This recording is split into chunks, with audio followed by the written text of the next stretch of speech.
The era of Hecahands begins. Make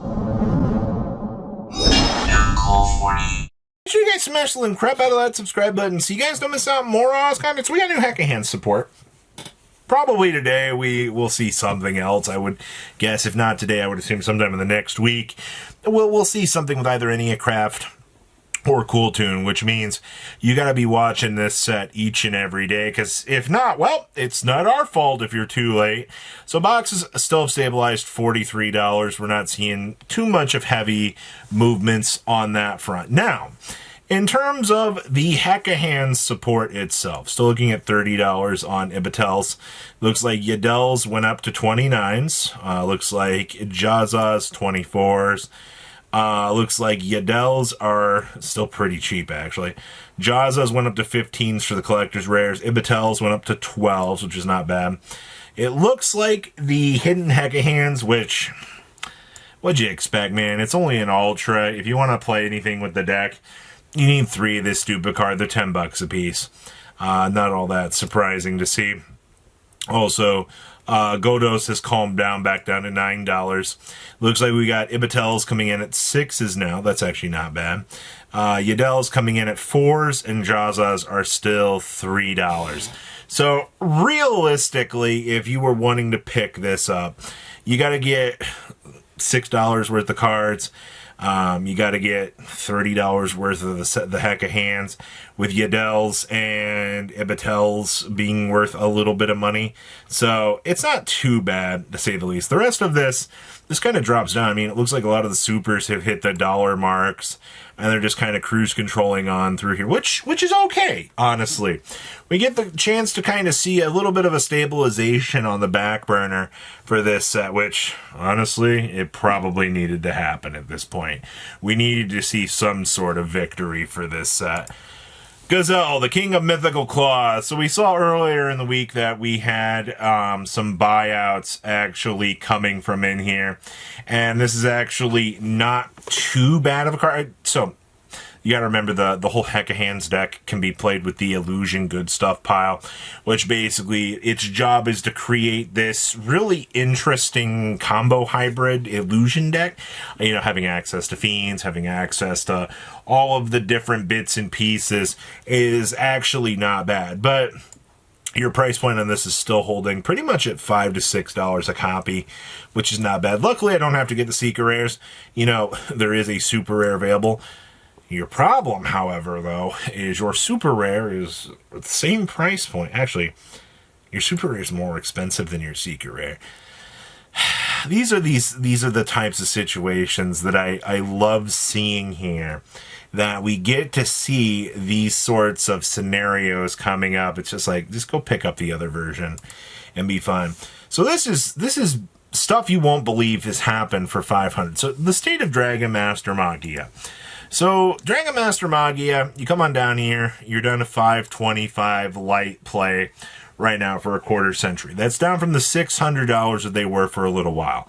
Your sales data on this, I mean, you just had up 525 or so for 1224. Okay, so how are the rest of these going? This is where things kind of get to look pretty stupid, actually. These had a market price at $66 a piece. You come on over here into the market data, suddenly all of these near mint copies over the last week or so have, actually just over the last couple days, have disappeared off of the market. I don't know what's going on with Dragon Master Magia all of a sudden, but this card is spiking up at an incredibly quick rate. You've also got $85 copies there, $73 copies of the PCR, and you got $74 copies on the PUR. We know for a fact that a fuller art version of this card does in fact exist. Our problem here is how hard is that alternative version going to cost when it comes the time to try to pull that? I don't have an answer for you, but this is pretty questionable stuff. So the European version of Fright for a Tiger, the one from the special editions, are just completely cratered off of the market. You're looking at $20 copy, so why would I ever spend this? Well, let's mosey on down here for a second. Oh, okay, I love this top one here for $20, but this is where the illusion of things starts to come in. You see the top and you're like, oh, this doesn't make sense.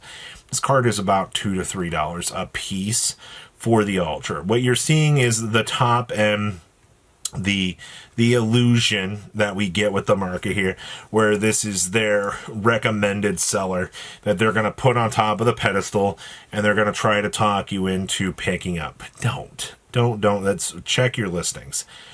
Predaplant Chimera Phlagia.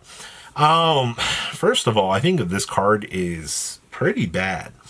And you can also tell it's kind of reflected down here on your pricing. Cards coming in about $2 to $3 a copy. It's a Predaplant plus a dark. Once returning, target a monster on the field level less than or equal to this card's and banish it. And when tag is declared involving this card in an opponent's face, a monster can activate this effect to the end of this next turn.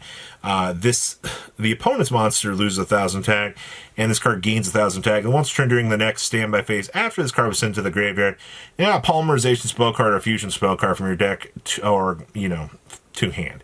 My problem with this is you have to wait until the next standby phase to even get any value off of that. By modern era standards, this is a terribly slow card, but we have people that are looking at this right now going, hey, we got to pay attention to this. So I guess there you go, man. Ultimate Axon Kicker. First of all, you're telling me that a first ed Axon Kicker on the top here is $15.99. Yeah, evidently first ed copies of this in near mint are that much. We take off the limiter though. Come on down here. They're $10 a piece for this. This card also does not have a reprint, which is a little bit of an annoying thing. Konami, they pushed out that new Psychic support. They're like, hey, here you guys go. Enjoy your new Psychic support. For whatever reason, though, we just have not seen anything else really coming from it. It's just, you're sitting here on a boss monster that really can't do much. Swords of Revealing Light. Oh, man. You have just 2 Spanish listings available for first eds, $50 and $80. Your last 2 first ed near mint copies that sold were $235.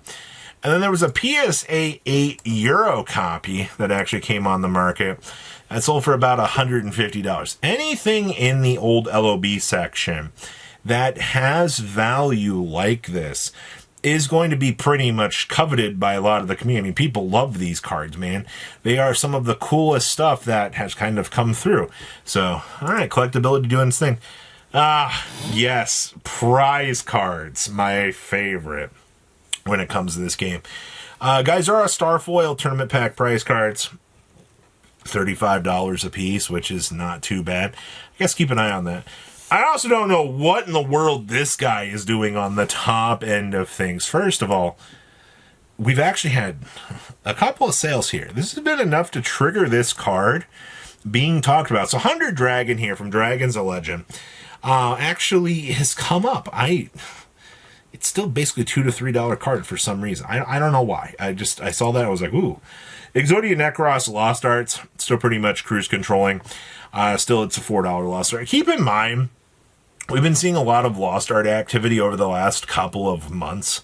I don't know what necessarily has been causing this. I mean, this is just a strong, consistent pressure on this card. People coming through each and every day, picking up a copy of them. Whether or not people just want to finish their Lost Art collections, or they're just like, hey, I'm finally picking these up. I want to have them for collection.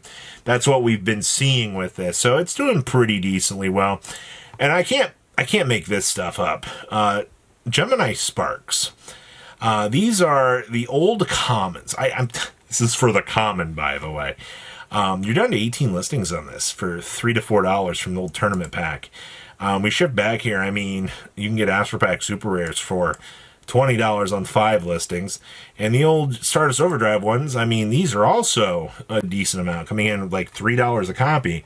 So, I mean, like, this old stuff, there you go, people. I mean, we got value.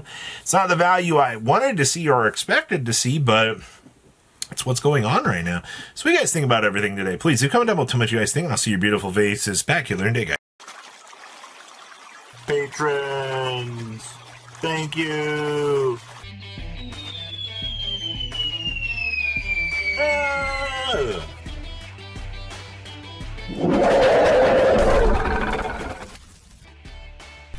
Thank you so much for watching. Check out these other videos.